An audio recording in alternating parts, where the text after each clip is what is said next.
Ja som v miernom šoku. Takúto literárnu kaviareň sa za ten jeden rok, čo ju robíme, som ešte nemala. Bábi, dneska malo byť babinec, ale vidím tu dvoch chlapov, ktorí nám tu kazia. A snad dúfame, že nezdrhnú. Teda. Veľmi sa teším takejto účasti. Asi máme výborného hostia. Špeciálneho. Pripravila som si na neho pár otázok, ale predtým, ako ho privítame, chcem zhodnotiť, čo som si vygooglila. Asi hovor bez mikrofónu. Bude nás počuť aj pri nahrávaní? Takže vypíname tak. Môj dnešný host ma zaujal hlavne tým, že svoju dušu ošetruje básňami, veršami a vrásky ošetruje tvárovou jogou. Dovolte, aby som dnes v literárnej kaviarni privítala Bibianku Buchelovú. Je to typická Levičanka. Narodila sa v Leviciach, študovala v Leviciach základnú strednú školu, na výšku trošku zablúdila do Nitry na Vysokú školu poľnohospodársku, kde si potom urobila pedagogické vzdelanie a veľmi túžila študovať slovenčinu a jazyky. Leviciam je verná, žije tu, vydala sa, neviem, či manžela zbalila tu v Leviciach. Nie. Dobre, to nám povieš. Takže tá vysoká škola mala úspech. Tak. No, vychovala s ním dvoch už teraz dospelých synov, ktorí žijú v Brne a v Prahe. Biba pôsobila v obchodno-ekonomickej sfére. V rokoch 2004 až 2020 v oblasti sociálno-právnej ochrany detí. V súčasnosti je lektorkou tvárovej jógy, venuje sa písaniu poézie. Minulý rok vydala básnickú zbierku pod názvom Amplitúda. Vykonáva dobrovoľníckú činnosť v občianskom združení Cesta von. Vo voľnom čase, okrem písania poézie, sa venuje čítaniu, prechádzkam, jóge, aromaterapii a dýchám. Keď som si zisťovala o nej informácie, veľmi ma zaujala jedna zaujímavá aktivita. A to prezentácia kalendárov, ktoré si obohatila svoje verše. Našla som tam informácie o tom, ako si strávila jogu s Freddie Macy. Viem niečo, že sa venuješ teda tomu občianskému združeniu a projekt Omami. Povieš mi k tomu niečo? Tak tento projekt Omami je vlastne v rámci, alebo teda realizuje ho občianske združenie Cesta von. A tá Cesta von je vlastne cesta von pre deti z rómskych komunít, deti z generačnej chudoby.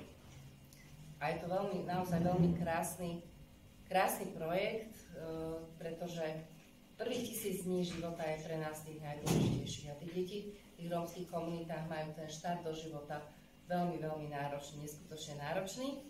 A v rámci toho občianskeho združenia funguje ten projekt Omama. A tie Omamy sú vlastne ženy z rómskych komunít, ktoré prejavia záujem pracovať ako Omamy. A oni samé, potom ako absolvujú rôzne školenia, oni samé navštevujú rodiny a učia mamičky, ako tie deti, úplne malé deti, to je do 4 rokov, ako ich rozvíjať. A deti potom majú úplne iný štart do života, úplne inak sa uplatňujú v škole. Okrem toho, že teda máš dobrovoľníctvo v duši, viem, že žiješ takouto duchovnou filozofiou života, tak môžem nazvať.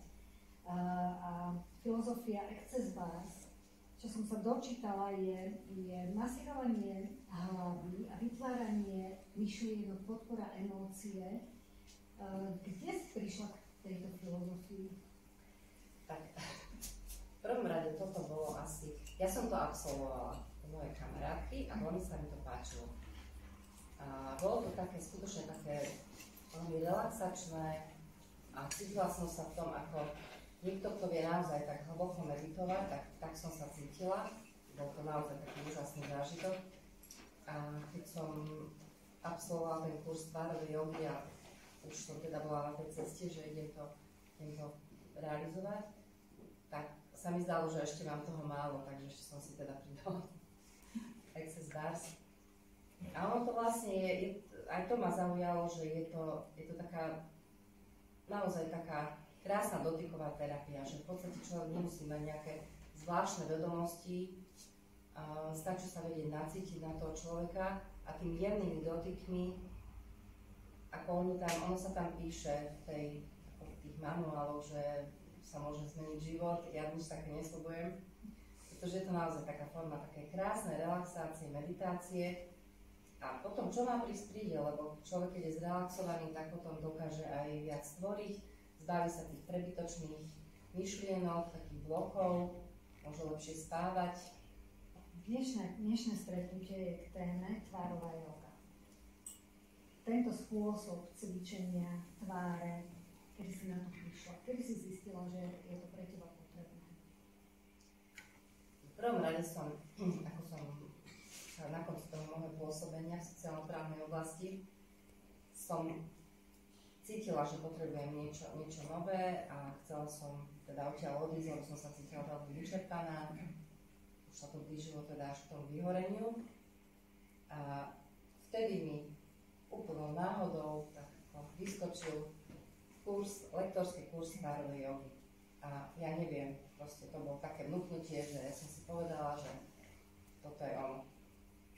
Tak som to absolvovala a manželovi som povedala, že teraz dám výpoveď, ten bol najprv taký zhrozený, že už to myslím vážne, ale akože ani kolegyne neverili, že to myslím vážne, že ja dám tú výpoveď, ale sa presvedčížam. No, ja som zistila, že máme na tvári 57 svalov, 20% kože, 10% kosti, 10% tuku. Kde to všetko máme a dokážeme počas jednej terapie precvičiť každý jeden sval? To sa to zdá naozaj také neuveriteľné, ale je to tak, sú samozrejme svaly, ktoré sú tie veľké, a to je čelový sval, lícny sval, to sú také tie nosné svaly, ktoré naozaj, že nestačí, že niekto si myslí, že čo ja viem, má nosovústnu rýchlu boku a že teraz keď že bude cvičiť len, čo ja viem, alebo si dal masírovať túto oblasť. To všetko na seba, tie svaly, okrem toho, že je takto veľa, na seba nadväzujú. Všetky sú spojené. Je to tak akože rozdelené na tú spodnú časť tváre a krk, potom je stredná časť tváre, to sú hlavne líčka a vrchná časť tváre, čiže čelo, oči. Základné otázky si dáva asi každý, kto začína s tvárovou jogou. Či to má vôbec význam v mojom veku a kedy prídu prvé výsledky? Vždy to má samozrejme význam. Určite, že ako pri akomkoľvek cvičení alebo akejkoľvek terapii je tá prevencia je najlepšia, alebo teda, že je najlepšie začať zavčasu, ale vždy sa to nejakým spôsobom prejaví. A to, že kedy sa to prejaví, to je neskutočne individuálne. Závisí to aj od veku, aj od typu pokožky. Má niekto veľmi tenkú pokožku, tak samozrejme, že aj tie vrásky sa prejavia trošku skôr. Človek je tvor netrpezlivý. Čo by si poradila nám netrpezlivým ženám, keď po 2 mesiacoch grimasovania pred zrkadlom stále nevidím, že tá vrázka mizne? Čo s tým? Ako by si ma motivovala? Môže to, asi najobjektívnejšie je, keď si človek staví v prvom rade fotografiu. Čiže úplne po nejakom čase a potom znova. A ja si myslím, že určite ten nejaký ten efekt je. A čo je veľmi dôležité, porovnávať sa sám so sebou, nie že s niekým iným, že niekomu, lebo ako som hovorila, že je to veľmi individuálne. A práve tá netrpezlivosť niekedy vedie k tomu, že skôr si ženy dajú niečo pichnúť. Ako často by sme mali cvičiť? Je dôležitá práve pravidelnosť? Určite áno. A najmä zo začiatku je veľmi, veľmi dôležité cvičiť čo najčastejšie.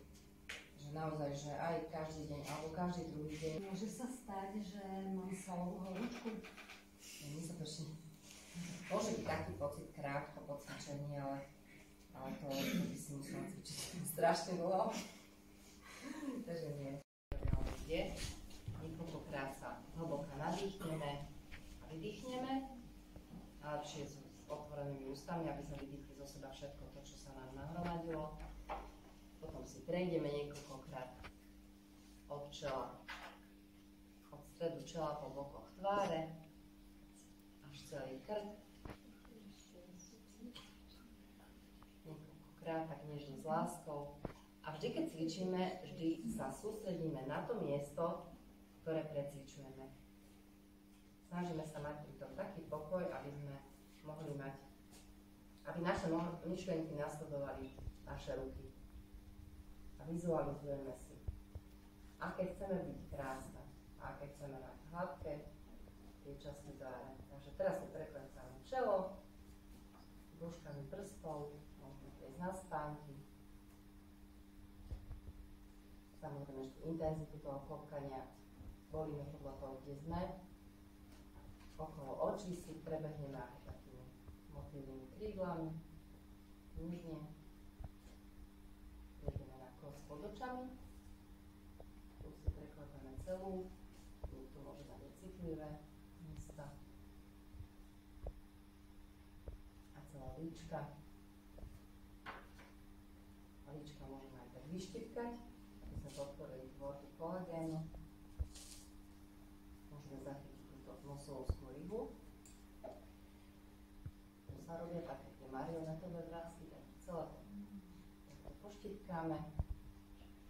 Preklepeme oblasť pod ušami. Tu sa tiež vytvárajú také stagnácie. Tu som už nespomenula, že na tvári máme rôzne také miesta, kde sa nám ukladá napätie, a to je čelo, žuvacie svaly, ktoré keď začíname zuby napríklad, potom prejdeme na krk. Aj si celý preklopíme. Zatvorím hlavu, pritom ako ja teraz. Prejdeme si kľúčne kosti. Tu sú také, že body šťastia, to je podľa také techniky, ktoré sa to bolo vyzvať. Tu sa nemýlim. A prejdeme si pekne na krk zozadu. Na celú lepku si preklepeme s dĺžkami prstov. A keď sme sami, tak pekne sa tiež sústredíme na to, že kde sme, na ktorom mieste. Môžeme si pohybať pokožkou pod vlasami, to je veľmi príjemné. Podporíme raz vlasov. No a potom nasledujú také 3 cviky.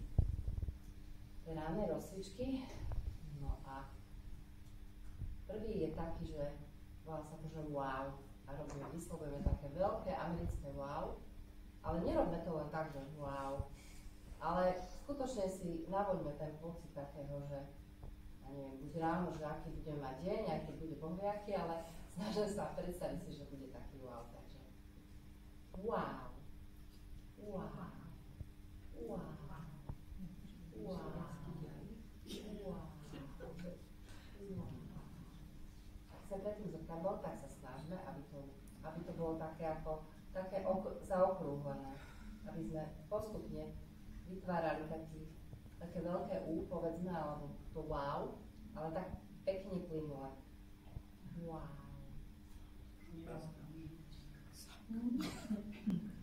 No a potom ďalší cvik je taký aj strašne smiešný a má názov, že Maor, lebo pripomína stretnutie s Maorom. Naozaj hrozné. Cvičíme ho tak, že si najprv chytíme, položíme si dlaň na čelo a pridržiavame si ho. To inak často robíme, pretože to čelo máme tendenciu krčiť, takže pri cvičení to často používame. Vypúlime čo najväčšie oči, aké vieme. Nadýchneme sa a vydýchneme, ale tak, že vydýchneme ústami s tým, že jazyk ide dolu. Takže takto. Nádych.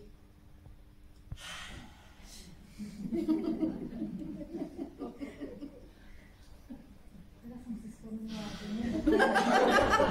A potom ten tretí takéto písmeno O, to, čo som vám už ukazovala, ale s tým, že si položíme dlane alebo prsty na čelo a to čelo si ťaháme smerom dozadu. Takže vytvárame, často to robíme, že vytvárame taký protiťah. Takže čelo ťaháme dozadu a vyslovíme to O, ale také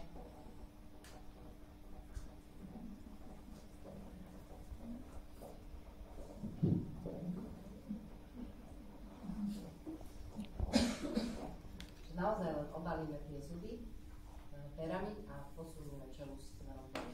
Cvičíme tak, že sa pekne posadíme, úplne že rovno, plecia spustíme dolu, bradu máme rovno, dívame sa pred seba, ale natáčame hlavou a plecia sú ale rovno, plecia sa nehýbu zároveň hlavou, lebo to by sme úplne zmazali ten efekt.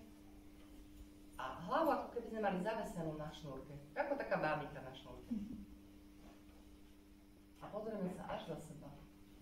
Dívame sa až za seba a precítime, že čo všetko sa nám napína. A naspäť. A cítime. Kde všetko sa nám napína. Potom ďalší cvik vám ukážem, ten sa volá Lev. A ešte potom môžeme tak, že tento prvý cvik sa kombinuje s tým druhým. V tomto cviku tiež používame jazyk. Vyplazujeme rovno pred seba. A na to, aby sme to vedeli lepšie spraviť, si tiež môžeme položiť ukazovateľ do oslovnej ryby, alebo si zachytiť kútiky úst, úsmev do strany a vyplazíme jazyk.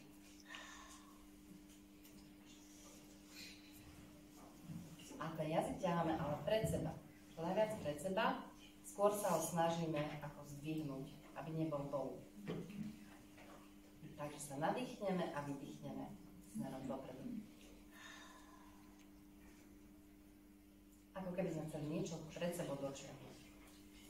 A potom tá kombinácia je, že tú bábiku zakončíme tým, že keď sme v tej krajnej polohe, na tom boku, tak vtedy vyplazíme jazyk. A je to oveľa intenzívnejšie. Na druhú stranu.